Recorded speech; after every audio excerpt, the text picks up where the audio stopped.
લક્ષ્ય ન્યૂઝ, એક નજર, એક લક્ષ્ય. કલોલના પૂર્વ વિસ્તારમાં જમણવાર દરમિયાન રસ્તો બંધ કરવા જેવી નજીવી બાબતે થયેલી બોલાચાલી હત્યાનું સ્વરૂપ ધારણ કર્યું હતું. આ ઘટનામાં ખેંગારભાઈ સવાભાઈ પરમાર નામના યુવકનું સારવાર દરમિયાન મોત થયું હતું. અશોકજી ઠાકોરના દીકરાના લગ્નમાં જમણવાર વખતે રસ્તો બંધ હતો.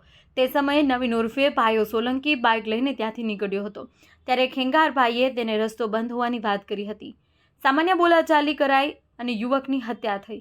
આ અંગે બંને વચ્ચે બોલાચાલી થઈ. ત્યારબાદ ખેંગારભાઈના જન્મદિવસની પાર્ટી ચાલી રહી હતી.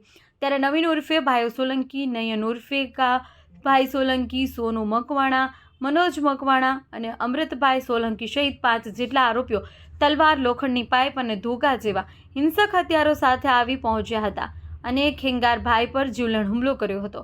ગંભીર ઇજાઓને કારણે બેભાન થઈ ગયેલા ખેંગારભાઈનું સારવાર દરમિયાન અમદાવાદની હોસ્પિટલમાં મોત થયું હતું. હથિયારોથી હુમલો કરતા યુવકને ઈજા પહોંચી હતી. પોલીસે 5 આરોપીઓ સામે ગુનો દાખલ કરી મુખ્ય આરોપીઓના એક અમૃતભાઈ સોલંકીની ધરપકડ કરી છે અને અન્ય 4 અન્ય ફરાર આરોપીઓને ઝડપી પાડવા માટે તજવીજ હાથ ધરી છે.